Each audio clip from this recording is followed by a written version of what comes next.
Hi, my name is Barb Nangle. I'm the founder of Higher Power Coaching and Consulting. I want to welcome you to my podcast, Fragmented to Whole, Life Lessons from 12-Step Recovery. This is episode 24, Stinkin Thinkin. A popular saying in 12-Step Recovery is Stinkin Thinkin, which is meant to remind us that it's the thoughts in our heads that are bad. It's not us that's bad. And we can get rid of those thoughts. We need to switch from stinkin' thinking to purposely putting thoughts in our heads. And here's why. Our brain filters out things that don't seem relevant to us. So if we have a belief, then we're going to see things that don't fit with that belief as irrelevant and not pay attention to them. Before I go on, let me say that a belief is just a thought we think over and over and over again and internalize. It doesn't necessarily represent the truth. It's just a repetitive thought. For example, you've heard me use the phrase a number of times in this podcast that something, quote, just wasn't an option for me. Like reaching out for help was just not an option for me before recovery. That was a belief I had. It was not true. It felt true. It didn't feel like an option for me to reach out for help. But in reality, it was an option. I had the capability as a functioning human being to reach out and ask for help. But I had a belief that was so long-standing and deeply entrenched that it felt like the truth that I could not, in fact, reach out and ask for help. Now, I have a research background, so I know that there's a name for this idea that our brains filter things out that don't conform to our beliefs. And in research, it's called researcher bias. If a researcher believes something to be true, they're going to look for the evidence that upholds their belief system, and they're going to minimize, not notice, or discard the evidence that challenges their belief system. It doesn't matter how dedicated they are to their discipline, to science, or the scientific method. It happens to everyone. And if you know anything about research and running experiments, then you've heard of double-blind experiments, which are constructed specifically to guard against this type of thinking happening. That's how strong the influence of this bias we have towards upholding our beliefs is. Researchers had to come up with a method around that.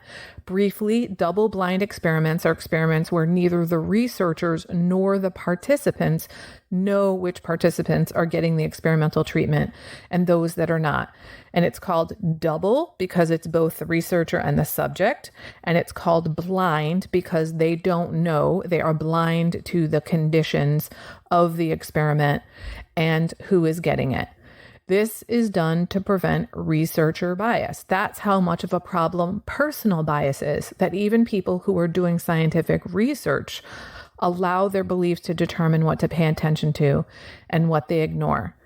Experiments are much more likely to be accurate representations of the truth when they have a double-blind experiment setup. Anyway, the idea is that we have these beliefs about ourselves and the world, and we look for corroborating evidence. For example, one of the beliefs that I've had for a long time about myself is I'm too much.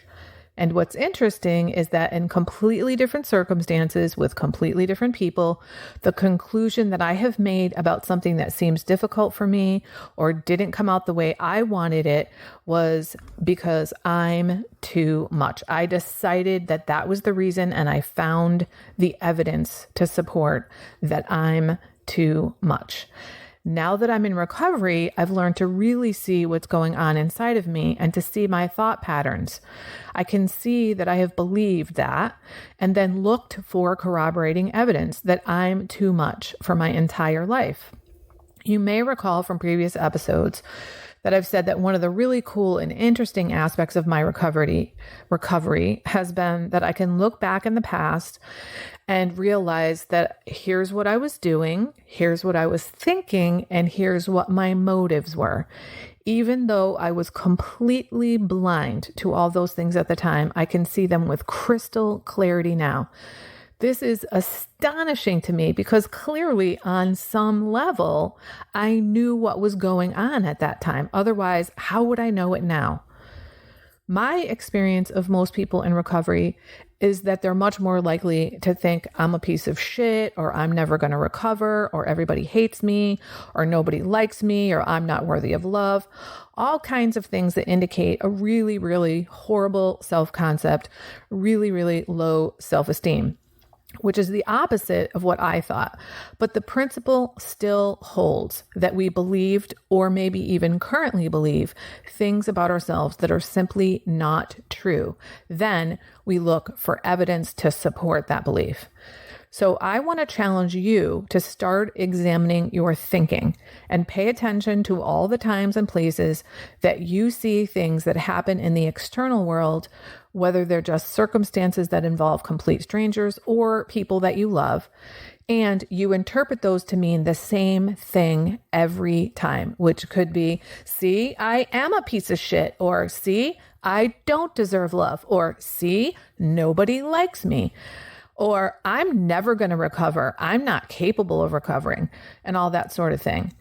If you start hearing the same answer every single time as your explanation of what's going on, then that means you've definitely got some stinkin' thinking.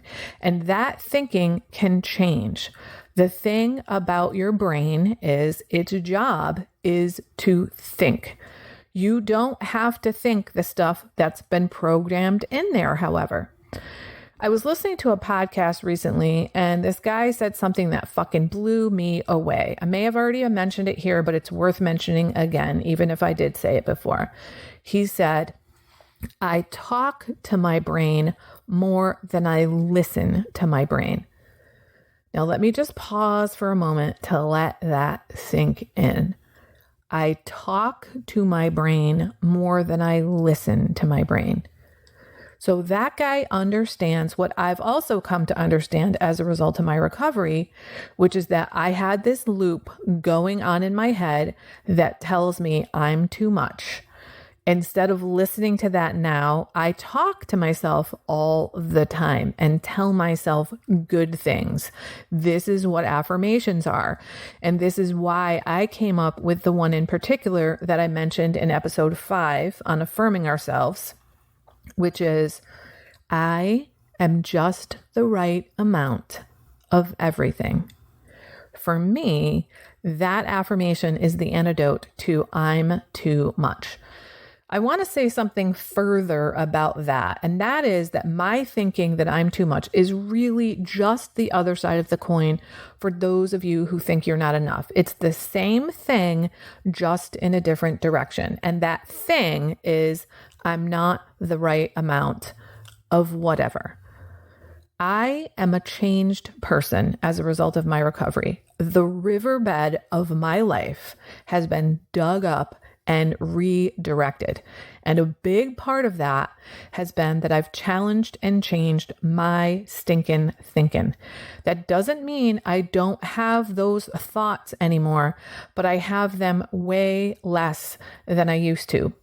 One of the things that I learned when I first came into recovery was I'm powerless over my first thought, but I'm not powerless over my second thought or what comes out of my mouth. So in other words, I may very well have that stinking thinking, but now that I can see it for what it is, I am responsible for the next thought and for what I do and for what I say after that. Now, when it occasionally still happens, I see that stinking thinking for what it is. Usually I can catch it in a couple of seconds, but every once in a while, I might go as much as an hour with stinking thinking. And then I'm like, wait a minute, what's going on here? This is me punishing myself with the old tapes. So I need to hit the eject button, ditch those tapes, and put in the new ones. Here's the thing, people.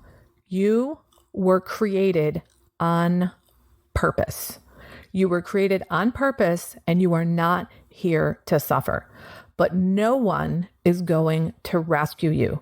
No one is going to save you except for you. That means you have to do something. You have to act. And part of that action is challenging what's going on between your ears. That stinking thinking is just not serving you. You are just the right amount of everything. That's it for today. If you like what you've heard here, then you just might be interested in private coaching with me. If that sounds like you, head on over to my website, which is higherpowercoachingandconsulting.com, and click on the contact menu. I'd be happy to schedule a consultation with you to help you make lasting changes in your life, like I've made deep, lasting changes in my life. My ideal client is someone who is ripe for change, but I'll coach anyone who wants to be happy, joyous, and free. So if that's you, shoot me an email. I'd love to hear from you. Thanks for listening. Be sure to like and subscribe so you can be sure to get future episodes of my podcast. Thanks again.